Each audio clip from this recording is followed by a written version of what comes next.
We're about to start Summer League, and there's a lull in free agency. Everybody's waiting to see what KD is going to do. So let's take a look at what the rest of the East has done. Where do the Celtics stand right now after their free agent and offseason moves?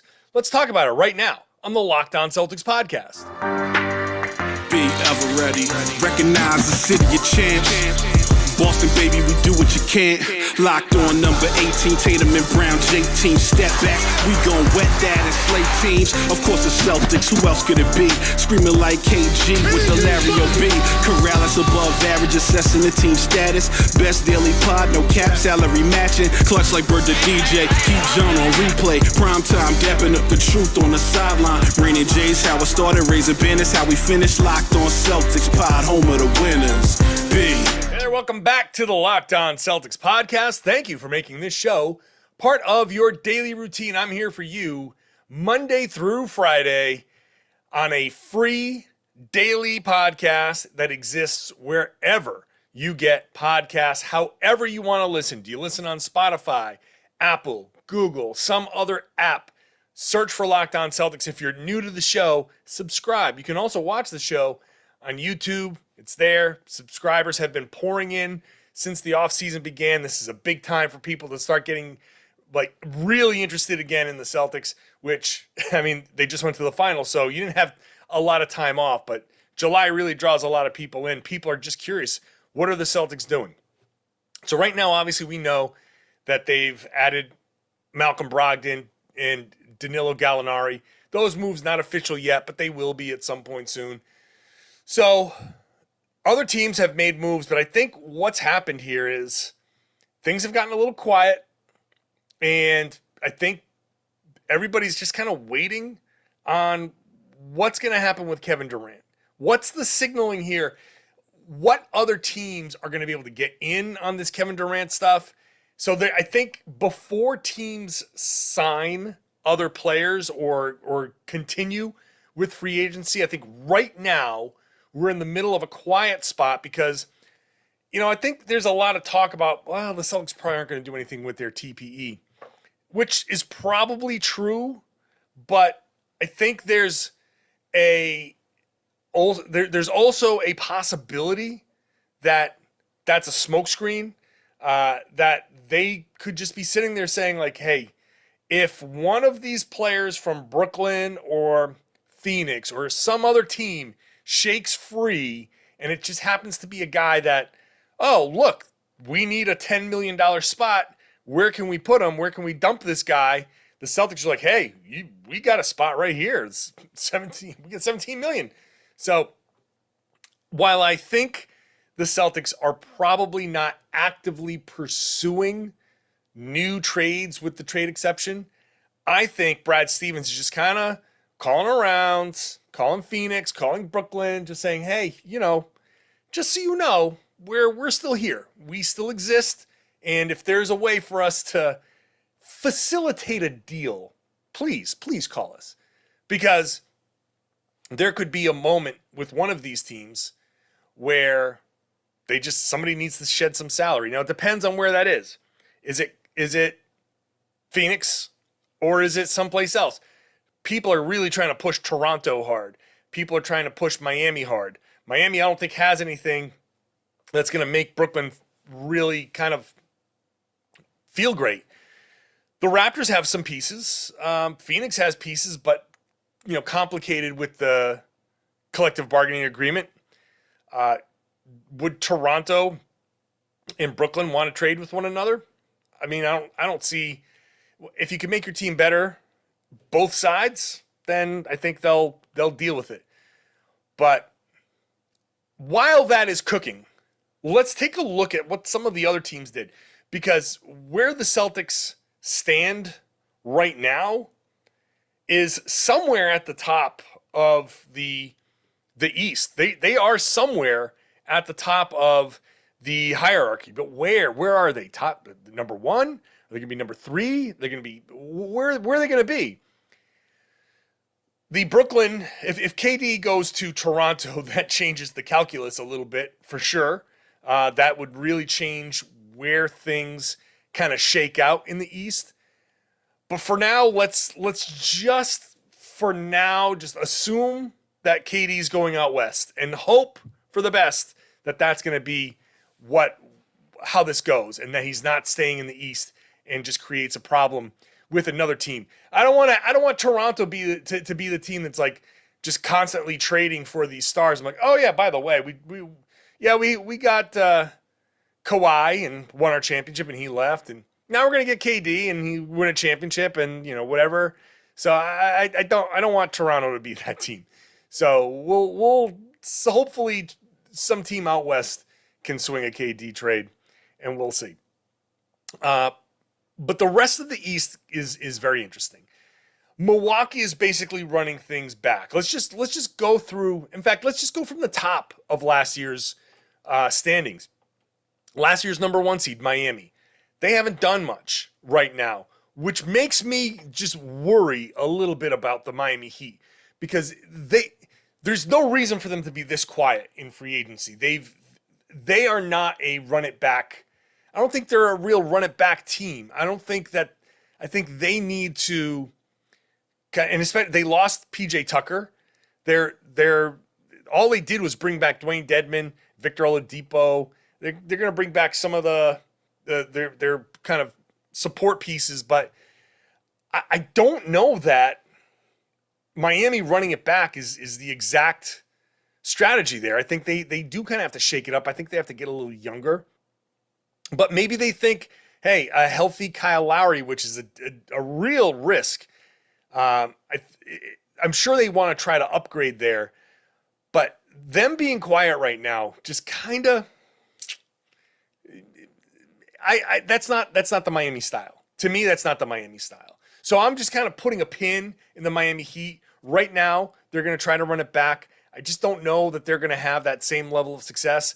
And without some extra help for Jimmy Butler, I just don't know that they're going to be any better than what they were this past season, which was they made it to the Eastern Conference Finals, and that's pretty good. They can say, hey, look, we got to a Game 7, we got to a Jimmy Butler jumper. They can easily say, hey, we were a jumper. If Jimmy Butler hits that shot, then maybe it's Miami in the finals. So why not run it back? I just don't think their age, their team makeup, I don't think that running it back is exactly the right move. Maybe they will. Maybe they disagree. I think they need to do stuff. And I think people in Miami believe they need to do stuff. So Miami might take like a little step back. Milwaukee is a little bit different because they have Giannis. They're running it back. They bring back Portis. They bring back Wesley Matthews. They bring in Joe Ingles. They bring back Javon Carter. Ingles is under no pressure. It's a decent move, a potentially no risk move for Milwaukee, but it could be one of those low risk, high reward moves, because if Ingles is healthy, then they certainly don't need him to do anything in the playoffs. I think Milwaukee can sit there and say, well, if Middleton was healthy, maybe we get past the Celtics. That went to 7 games. They probably think, hey, if we get past the Celtics, we could get past Miami. Milwaukee is sitting there saying, hey, let's run it back. We're in a good spot. I think they're in a better spot than Miami because you've got Giannis. But the question is, with their defense, is Lopez going to be durable? How's that going to work? Like overall, are they going to have to adjust their defensive style? But I think Milwaukee probably just stays just about as good because Giannis makes everybody better. So I think Milwaukee I put Milwaukee above Miami at this point. Philadelphia is super interesting. We're all writing off I think a lot of people just write off Philly because they can't get past the second round. Joel Embiid had a monster year, but then he broke down. Yeah, you now have James Harden, who is what's the best way to... Is he in decline? I don't know if he's in decline. He is. Well, okay, he is in decline, but how much decline is really there? How much of this past season was just him saying, I'm done with this. I'm done with this whole thing. We're going to start fresh next year. At what level, what percentage is he of normal Harden? I think Philly's actually dangerous. You bring in PJ Tucker to help with the front line. You bring in Daniel House Jr., who's a really interesting player and I think can really help them. You bring in DeAnthony Melton on a shrewd deal. That was a slick move. That helps out in your perimeter defense. Now you've got perimeter defenders with Melton and Maxey and Thibault. You've got Maxey on the come up. You've added support pieces. You have Harden starting fresh, redoing his deal, opting out of his deal, not redoing, really opting out of his deal to then sign a new one with a lower starting number, probably being rewarded on the back end for it, but giving the Sixers a chance to sign these support pieces. Sixers are dangerous. I put Philly kind of up at the top, top two. I think Philly, Milwaukee, Boston is your top three in the East. I think obviously I like what Boston did. I think the number one seed in the East next year, right now, very early, it's July 5th. I'm saying right now, it's a mix of Boston, Milwaukee, Philly, with Miami dropping into that next tier, knowing full well that Miami could obviously make some moves, and at that point, they could shift and move up, move down, whoever knows. But right now, looking at what Philly did, I like what Philly did. Milwaukee, I just respect Milwaukee. Championships, the championship there. And I think Boston, obviously, being at the top, being in the finals, adding two clutch pieces, key pieces to their bench is addressing a major need for them. I elevate Boston, so that's my top three. Let's get to the next phase. I started with Miami there in the next tier. I think Toronto's in that next tier. Let's get to that when I come back. First, top tier video game, NBA Jam. It's back thanks to Arcade 1UP, the leader in home retro arcade games. They've brought back the best game ever, NBA Jam, and they made it better than ever with a Shaq edition machine. If there's one thing that I want to add to my background, it's that NBA Jam machine. I'm going to have a new studio. By the way, I have a new studio that I'm putting together that will be ready in time for the beginning of next season. And I would love nothing more than to have the Shaq edition NBA Jam machine in the background. So when I'm done, I just go back there and I start playing and play my NBA Jam. You know how it goes. You can jump clear across the court, set the ball on fire. It's one of the first games ever to feature digitized NBA licensed teams. There's no fouls, there's no free throws, and now there are no quarters required. Compete with your friends and family with all new Wi-Fi leaderboards. Makes you more connected than ever. Pre-order now from Arcade 1UP. That's Arcade, the number 1, up.com for an estimated early September ship date. Arcade 1UP is the place for fun. They've got even more classics like Golden Tee, Mortal Kombat, many others, and they start at just $399. They're also giving away NBA JAM Shaq Edition machines to Locked On listeners. Make sure you enter for a chance to win a console for your very own at arcade1up.com/lockedon. That's arcade, the number 1, up.com/lockedon. You've got until July 8th to enter to win NBA JAM Shaq Edition. Don't miss out. Enter today. Who are you going to play with? Thanks for making Locked On Celtics your first listen every day. How about making Locked On NBA your second listen every day? Locked On NBA, rotating hosts every day of the week. I host on Wednesdays with Jake Madison of Locked On Pelicans. So make sure you are subscribed, listen if you want my NBA take. Clearly, I'm doing a kind of NBA show today, giving a quick look at the rest of the East. But NBA takes on Wednesdays for me, so subscribe to Locked On NBA wherever you get this podcast, and you can watch the show on YouTube as well. So as I said, Boston, Milwaukee, Philly in some order at the top of the East. Miami with Toronto. Toronto, I think, is going to... That 4, 5, 6 competition, that competition in the East to get above the play-in line, that's going to be a tough one. Toronto, certainly good enough. They brought back Chris Boucher, Thaddeus Young. They brought in Otto Porter Jr. They just lead the league in 6'7" guys with 7+ foot wingspans. They are a difficult, tough team. Scotty Barnes is only going to get better. Fred VanVleet is awesome. They have a really, really good team. They are going to be annoying as all hell. They are going to be in that mix. Toronto did well to add a little bit of help on the periphery. I don't know how far they can go, but they always seem to go like 40% further than you think that they're going to go. So I put Toronto in that mix. That fourth seed competition is going to be super, super tough. Toronto in that mix with Miami for sure. Can New York get into that mix? I don't know. The candidates for the rest of the East, Chicago is standing pat. They brought in Goran Dragic. They obviously re-signed Zach LaVine. They made one of the dumber moves, I think, in the Andre Drummond signing. First of all, just signing Andre Drummond is a dumb thing to do, I think, at this point. And they gave him $600,000 more than the minimum, so they had to dip into an exception. I don't understand why they did that.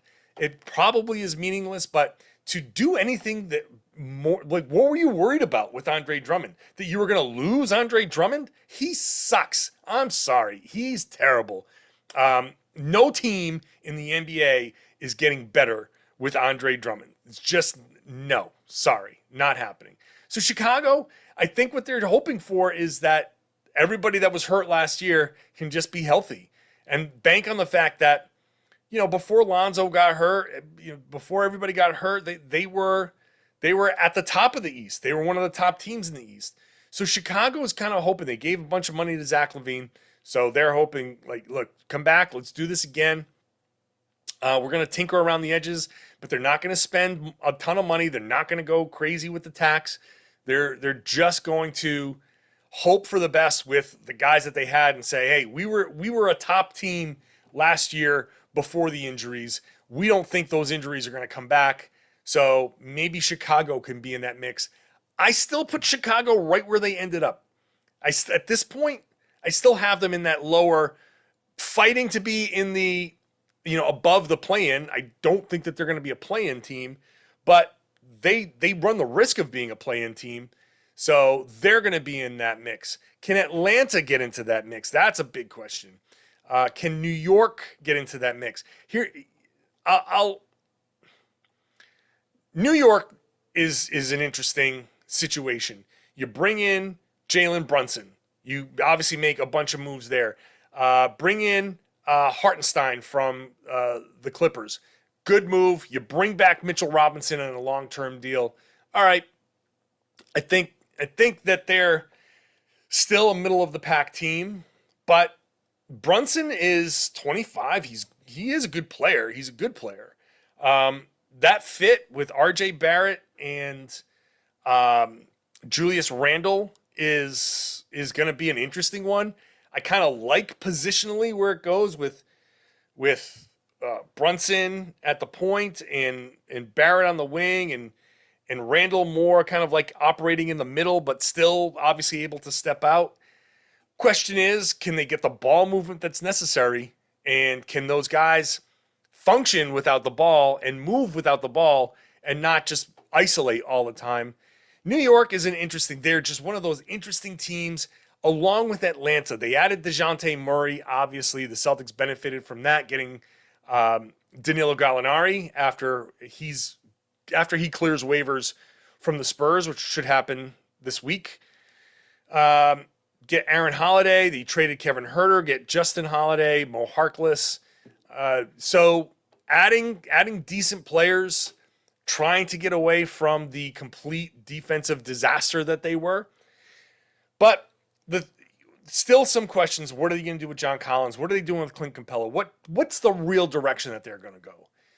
Murray makes them good, makes them better. Trae Young obviously is an all NBA level player, but still terrible on defense. He needs to make a bigger commitment to the defense for Atlanta to really truly be in that 4, 5, 6 kind of conversation. So I'm putting kind of like an asterisk next to the Atlanta Hawks. Kind of like, let me see. I want to see what they are, because I don't think that they're quite there yet. And it's just so many new players. I don't think that mix is quite ready yet. So I feel better about Miami in that 4-5. I feel better about Toronto in that 4-5.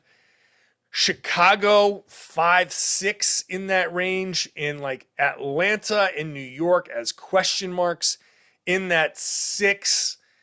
One of those teams is going to be in the play-in. A couple of those teams are going to be in the play-in.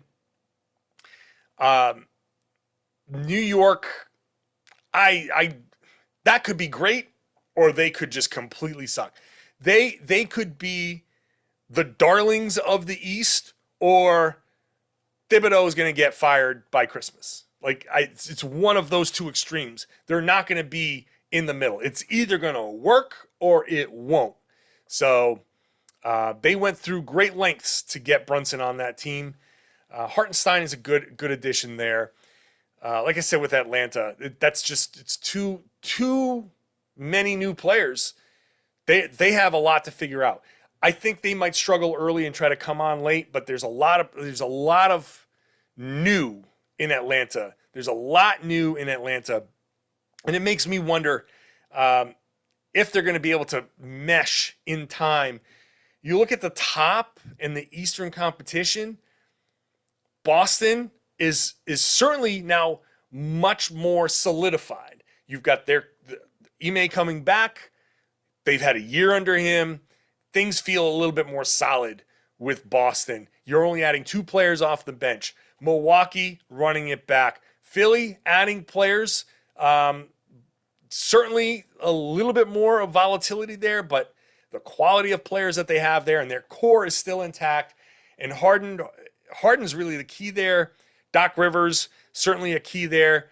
How he handles all of that is going to be part of the equation, but those teams are still much, much, much more solid. That's why I like putting them up there. Miami is right there on the edge. I think Lowry is on the way out, and so I put them just a tick below right now. And then Toronto I just respect Toronto, even though they're annoying as all hell. So I can't elevate Atlanta and New York past that level. What about the Charlotte Hornets? I'll talk about them in a moment. First, let's talk about Built Bar. From the people who invented Healthy and Tasty comes the latest gift for your taste buds. You've probably tried the amazing Coconut Brownie Chunk Built Bar, but guess what? Your friends at Built have given Coconut Brownie Chunk the Puffs treatment. That's great. The Coconut Brownie Chunk Built Bar flavor that you love is now a deliciously chewy marshmallow covered in 100% real chocolate. It's like a fluffy cloud of coconut brownie goodness. Stop drooling, like Maxwell said, Cedric Maxwell. Somebody get me a napkin. These are good for you, low calorie, low sugar, high protein. It's all delicious. Coconut Brownie Chunk Puffs are only here for a limited time. So go to built.com right now to make sure you don't miss out. They're going fast because they taste amazing. All Built Bars are made with collagen protein, which your body absorbs more efficiently, provides tons of health benefits. You can eat something that tastes good and is good for you. And the best part about Built Puffs is, of course, they taste amazing, but you can enjoy them guilt-free because they're actually good for you. They are the perfect treat when you've got a craving, you need to satisfy your sweet tooth, or if you need a quick, healthy snack, they are an excellent source of protein. Delicious coconut, rich, sweet brownie, creamy marshmallow. Stop fantasizing. Go to built.com right now to order your box of Coconut Brownie Chunk Built Puffs. Right now, go to Built.com. Use that promo code LOCKED15. I keep telling you about it every time. Get 15% your order every time you use it. Use promo code LOCKED15 at Built.com. This last tier of the East is going to be really interesting, starting with the Charlotte Hornets. When it comes to the Charlotte Hornets, the first thing you got to talk about is the Miles Bridges situation, arrested for felony domestic assault. His wife posted something on Instagram that is very damning. And if this is true, if this is what he did, then he should be out of the league. And that's that. There's just no further discussion for that. When you do something like that, you're out. So that's a situation that changes. Obviously, the most serious thing is on the court. There's no room for that at all in life. So he should be prosecuted and given his day in court, and if he's convicted, go to jail where you belong. That's the end of the story with Miles Bridges. If the allegations are credible, he should be suspended until this is settled. So that's that with Miles Bridges. Now, basketball-wise, because this is a business of basketball and that moves forward, that is obviously a big loss. They'll have to deal with that. So the Hornets, I think, would be, I think, in a better position. But, hey, so they got Steve Clifford back. Not much else going on right now. They were kind of figuring out how to do, with the basketball, trying to figure out the Bridges situation just on the court. Now that that's all going on, that kind of throws the on-court stuff into a bit of flux. I just think with the new coach and who knows what going on there's too much going on there. But obviously, LaMelo Ball is really good. If Gordon Hayward can stay healthy, they address certain needs in the draft. They're going to need another year or two to kind of come out the other side of some of these moves. They have to figure out what to do with Terry Rozier. They have to figure out what to do with Gordon Hayward. I don't think those guys are going to stick around very long.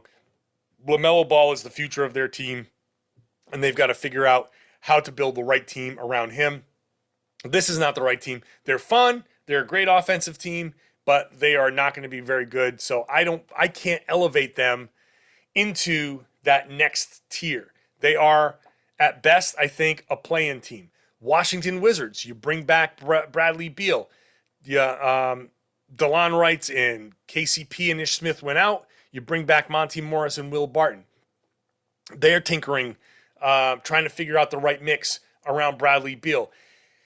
This is a very serious season for the Washington Wizards because with Beal wrapped up, like obviously he wants to stick around, but he's got his money. And we've seen now with Kevin Durant, okay, once you get your money, that's no guarantee that you're sticking around. So the Wizards have to prove to Beal that they're going to be good. What that pressure does to the Wizards, I don't know. I don't see the Wizards right now being a threat to be anything above the play-in. But if Beal stays healthy and some of these moves kind of work out, you've got Kristaps Porzingis on the team. If that works, then you have the potential to compete for a 6th seed. I still put the Wizards in that tier below. So Charlotte, no, they're in the play-in. Washington, they're in the play-in. Cleveland's an interesting team because obviously Darius Garland is a stud, and they just locked him up. So can the Cavaliers get back to being that, remember last year they were in that middle tier and then things start to fall out. They got to figure out what to do with Sexton. Karis LeVert has to get back to some level of being the old Karis LeVert. Does he have that in him? Evan Mobley is a star. Jared Allen, all-star last year. That two big lineup is, between those two and Darius Garland, you've got a lot there. They've got some good role players. They have they have the potential, if they can take another step and stay healthy, between Mobley and Garland alone, they can really be serious contenders moving forward. This upcoming season, can they challenge for that 5-6? I mean, I'm not going to rule out them being surprising. I think they certainly have potential. They were 44-38 last year. So the Cavs, they bring back Ricky Rubio, who really helped them out. He was really important to them. And he tore his ACL. If he can come back mid-season and just kind of help guide them a little bit again, look, that front court, it's impossible to score on them at the rim. They can be a great defensive team. They really can. So that alone puts them in that mix. I think Cleveland has the potential to rise to the top of that next pack. Indiana's at the bottom, they're rebuilding. Orlando's at the bottom, they're rebuilding. Detroit is super interesting. They're going to be fun, but they're still a year or two away from making any real noise. But they've got some real great young talent. They can be good. I think 2 years from now, we're talking about Detroit potentially in that 4-5 mix, or better. Cunningham is a star. Like they have real potential for some star players over there. So it's going to take some time. I think next year or the year after, they could be one of those scrappy, fun teams. And then we'll see if they can avoid that scrappy, fun team hangover where guys start to get their money and feel like, then they get a little selfish. But Detroit's at the top of the rebuilding tier. So that final tier, that play-in tier, is Washington. It's New York, Charlotte, Atlanta maybe, and then Cleveland. So those are potential first-round playoff opponents for the Celtics. Because I think the Celtics, like I said, could be 1, 2, 3. So if we're looking very early on into next year's first round of the playoffs, these are the types of teams. First round matchup against Washington or New York or Charlotte or Cleveland or Atlanta, not out of the question. I mean, they could be. A couple of these teams are going to be disappointed. It's going to be real interesting to see. So that's my look at the league after a couple of days after the first basically week of free agency. Who knows what's going to happen? Obviously a lot still to go, and things can change. But I think the Celtics, after all of this, are solidly a top 3 team and will be in contention for the top seed next season. I don't think that's something you can argue.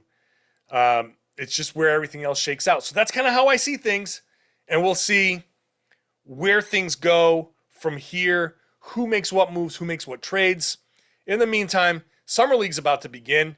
Celtics are holding a Summer League practice on Tuesday, so I will be there. I will talk to some of the Summer Celtics and Summer head coach Ben Sullivan, who maybe he's the guy who replaces Will Hardy as the number 1 assistant.